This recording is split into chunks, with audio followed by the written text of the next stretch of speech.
Czech, may interview din ako nun ng Poland. Ito na lang sabi ko, ano pa kayang mga lugar sa Europe na nang ano, ito na nga, sabi ng Judy. Ito talagang ano mo. Sabi Judy Lynn. Sir, Europe po yun, Ireland. Ito talaga yung ano mo dong. Kasi nanood na ako sa mga kapalaran mo. Sa YouTube, kung ano yung Ireland. 50-50 na ngayon yung pag-asa ko. Nung sabi ng Barbie, sir, wala eh. Yung pagkakasabi niyang wala eh. Akala ko wala na ang pag-asa. Kailangan ka po talaga magpa-opera. May kasunod. Akala ko wala na. Kasi hindi ka naman kasi makaalis kung hindi ka fit to work eh. Sa medical sabi niya kasi, paliwanag niya, sir, nakakahiya naman sa sa employer. Baka kung mapapaano ka tapos ipapasa kita. Kumbaga, siguro pwedeng gawin ng paraan, baka mababayaran niya yung medical. Kaso baka daw ako mapahamak dito. Siya daw ang sisisihin. Kahit pinasa mo yung tao na yan pala may problema sa akin. Kailangan talaga kaya fit. Nangyari na kasi yan sa Mindong eh. Marami na eh. Yung sa na kasama namin sa Saudi na sa laboratory na Indonesia. Ang problema sa kanya, kinakausap siya ng supervisor naming Arabo. Pag sa kaliwang tainga, di siya makarinig. Why have problem, sabi ng Arabo namin na yung kanan ng inanan. Di ba meron yan sa ting ting pag nagpapa-medical tayo? Meron yan. Pag sa kaliwa kita kakausap, okay ka naman pag sa kanan hindi ka nakakarinig. May problema ba? Sabi ko, bibigyan kita ngayon ng referral, punta ka sa clinic natin, sa clinic namin sa company. Tapos para mabigyan ka, i-check ulit yung tainga mo ng kanan. Kapag bumagsak yan, Anong Indonesia. Pag bumagsak yan yung kaliwa mo, ang kanan ng tainga, uwi ka sa hindi ka fit to work dito. Matindi yung company ko. Minidikal siya. Bagsak yung siya, kinabukasan may ticket siya, uwi siya. Tindi, no? Kasi mamaya, paano kung may senaryo na susunog, tapos tinatawagan ka, mas ka na dyan. Paano kung nandun ka lang? Kailangan talaga, pag nag-abroad ka, fit to work ka talaga. Matindi nga na sa audition medical eh. Ang liit-liit ng sahod. Biro mo, medical ka na sa Pinas ha. Pagdating mo doon, medical ka ulit. Medical din ka. Lahat tayo. Sabi ko, sa ikama yun dong. Sa ikama. Inulit sa medical ulit. Sabi ko, buti na lang bago ako umalis, hindi ako yung inom-inom dahil paalis na, katwiran nila ipasa na sa Hindi kasi yung dong eh. Hindi yung galing Pinas. Ang sa Pinas, lang yun sa visa. Sa pag-file lang yung visa.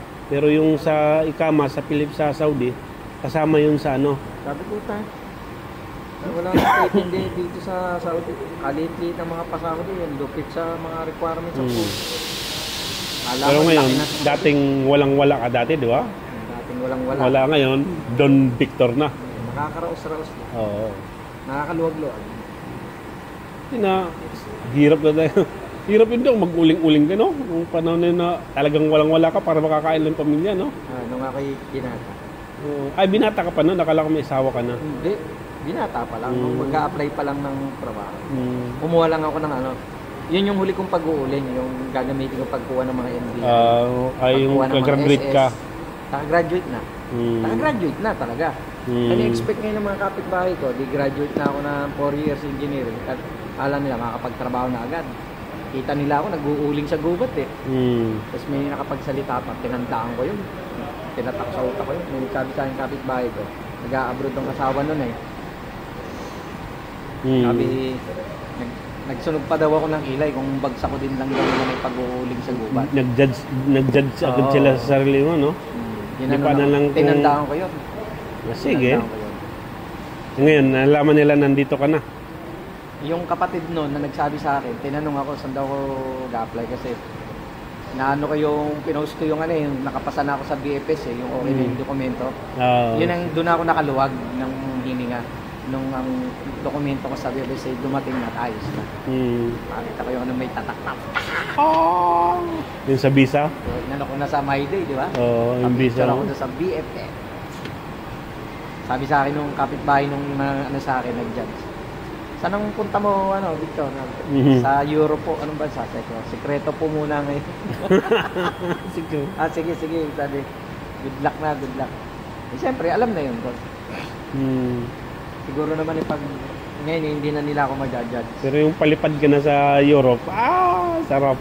Ayun. Yun ang Oh, masarap. yun na sa yung excited moment. excited mo. Lilipad na si Victor, may ticket na, ano. Parang hindi ka na magpatulog-tulog nun dong. Kasi Relax alam mo na yung... Kalma na. Oo. Kalma na. Antay ka na lang ng flight Kumbaga, niya, di ba? lahat ng pinagdaanan kong stress at problema, winaglit ko na. Ando na ako sa nakakalma na.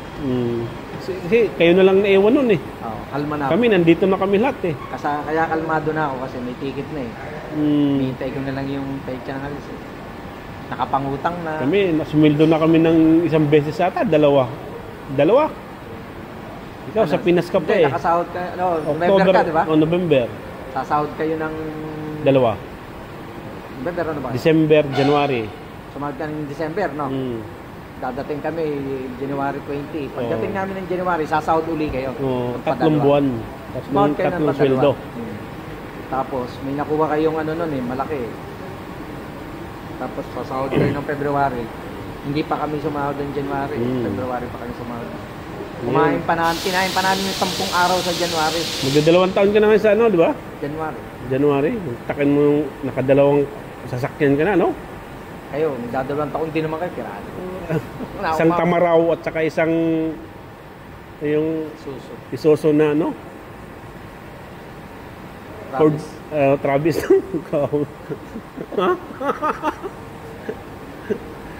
Ano? Konting niche pa, marahaba pang hulugan. May tindahan pa. Hindi pa ako dun sabing kampante.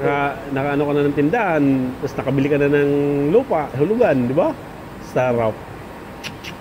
2 years pa lang yun, no? Tayo lang. Paano pa kung mag-10 taon ka pala rito? Lalo na. Hindi, pag-aaral naman. Siyempre, may koleyo tayo. Doon naman ako ngayon Bagay, 2 taon pa sa senior high. Oo. Ito kasing city na, dinagdagan pa yung high school. Sana may college na ako next year ulit. Oo. Wala eh. Tsaka mag-high school na yung aking apo next year. Tapos, Don Victor ng tawag sa'yo ngayon, no? Don Victor! Baka ako magpaaral doon sa aking unang apo. High school na daw yung next year. Tinanong ko yun ako. Grade 6 na lang yun. Siyempre, papadala ako ng pang-graduation doon. Graduate, diba? Gagraduate din yung aking anak, high school. 2 ang aking gagastos ang graduate next year. Ako, tsaka anak.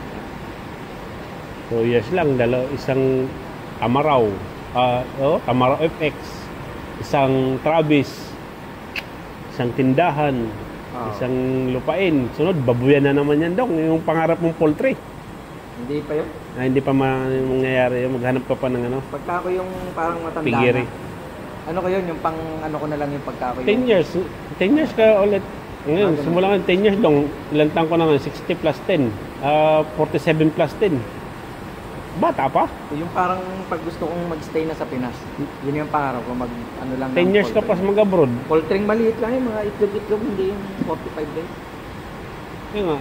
Plus 10 years ka pa, hanggang sa ngayon, sa edad mong 47, di 57 ka. Pwede na. Pwede na. 60, kung kaya pa. Yun ang target ko, hanggang 65 dito ang retirement sa Europe. Hindi ba? Kasi hindi ko na ma-enjoy yun. Dapat 65 pa. Dapat. Tsaka wala naman akong hahabuling di ba? Sabi mo nga walang nakukuwang rito, wala. separation. Wala. Ba't ka pa magpapakatagal kung hindi yung na kaya mo nga lang dito, yung separation pay mo. Yung yung sa yung tawag nun, yung parang SSS sa atin. Ayan Yun lang dito, parang ganun yung may makukuha ganun. Yung buwan-buwan. Baka pension. Pension, yun lang yun. Pag dito ka nag-retire. Oo. Yun lang ang pinamakukuha. Meron kang pension. Kasi meron kasi sa ating kumpanya, may separation nga, wala namang pension after mong mag-retire. Oo. Yun naman ang kagandahan dito. Kagandahan dito, pwede rin yun dong, ilansam mo dito. Ilansam mo na lang. Tapos, uwi ka na. Hindi, pension ko na lang kung kaya ko pang magtrabaho ng 60 plus.